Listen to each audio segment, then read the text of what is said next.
Hi Janelle, it's me, Virginia. I'm just now getting back in the swing of things and getting to know a lot of the new weight loss surgery people here on YouTube, and I came across this video of you asking some questions, and I thought I would jump in and answer them to the best of my knowledge. I am 2.5 years post-op, gastric bypass. I had a revision from the lap band, and that's a whole different story in itself. But let me get to your questions. First, you asked what vitamins are you going to be able to take, and how are you going to take them? Sorry, that's something in my mouth. Chewables. You will be eating chewables for quite some time.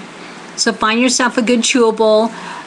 Your doctor will most likely recommend which ones you should take, but you should be taking a good multivitamin.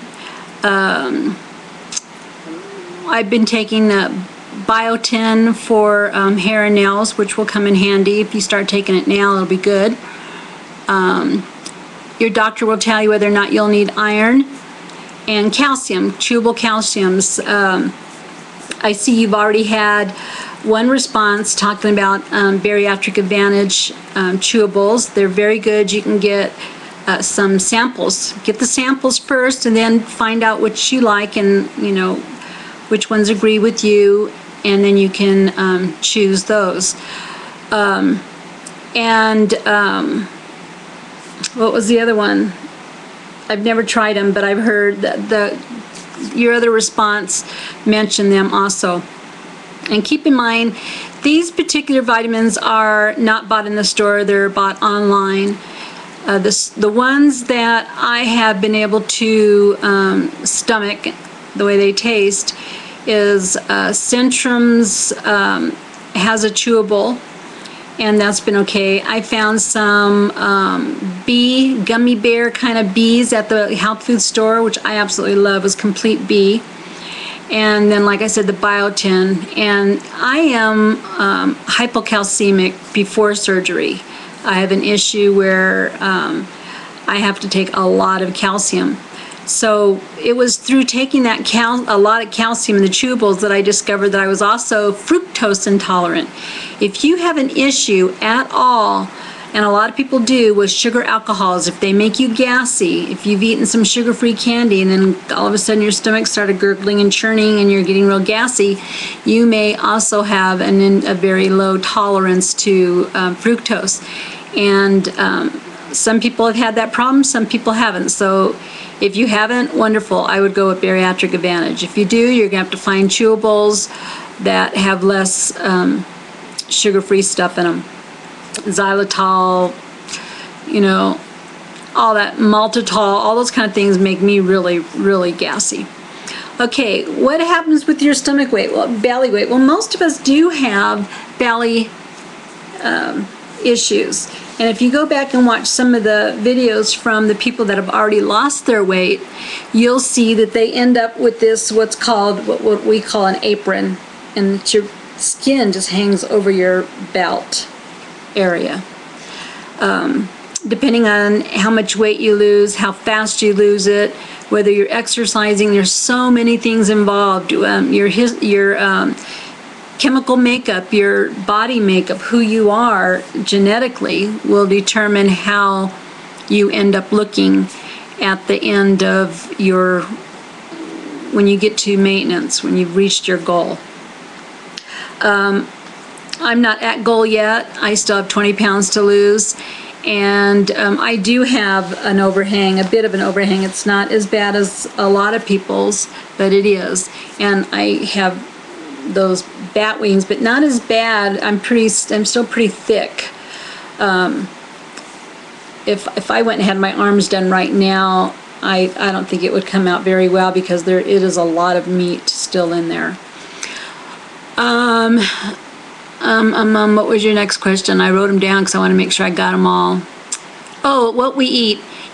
That is such a funny question, because every single bariatric doctor and his nutritionist will tell you a totally different thing.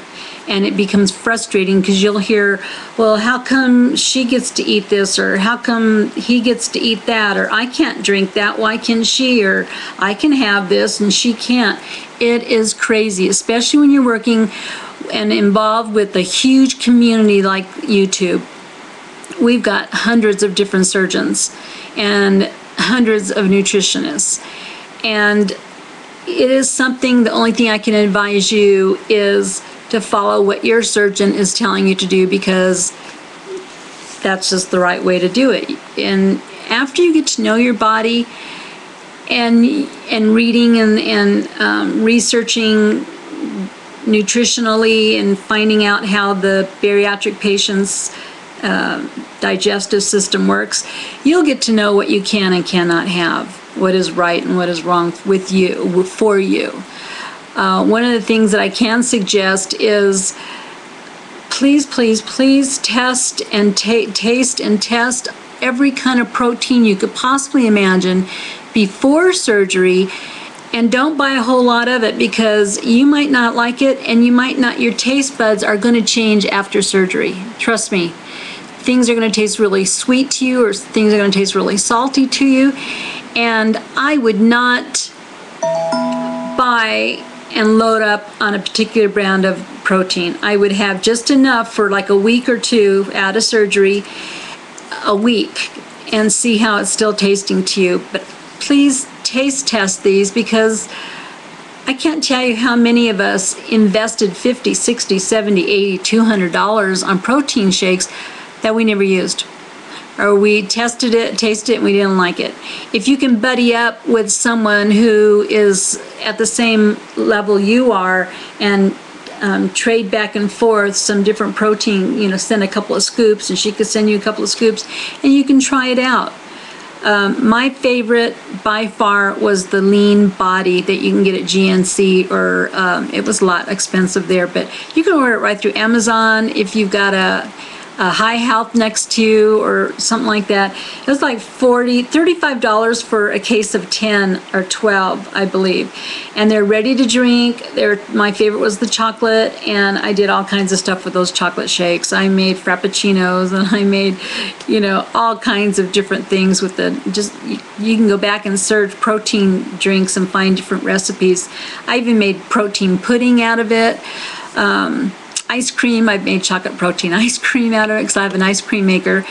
And also, I really wanted to tell you, the little packets that come in Top Ramen taste so good. If you buy the regular canned broth, that's just, mostly the broths are built, shall I say, for cooking with, adding to a broth.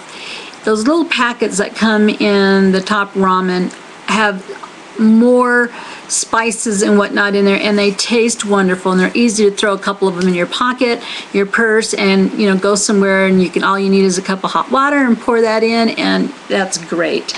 Jellos, a lot of people will disagree with anything sugar-free, teaching yourself not to be sugar dependent or that sweet tooth dependent, but I like the popsicles. I can't tell you how many sugar-free popsicles post-op.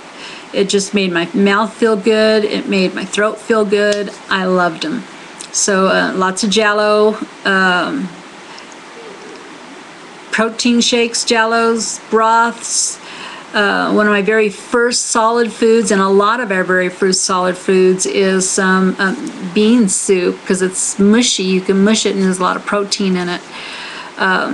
Lots of that kind of stuff, lots of different soups you'll advance to, but not until after a week or so, or 2 weeks of surgery. So anyhow, I hope I answered some questions. If you have any questions at all, more questions, shoot them at me.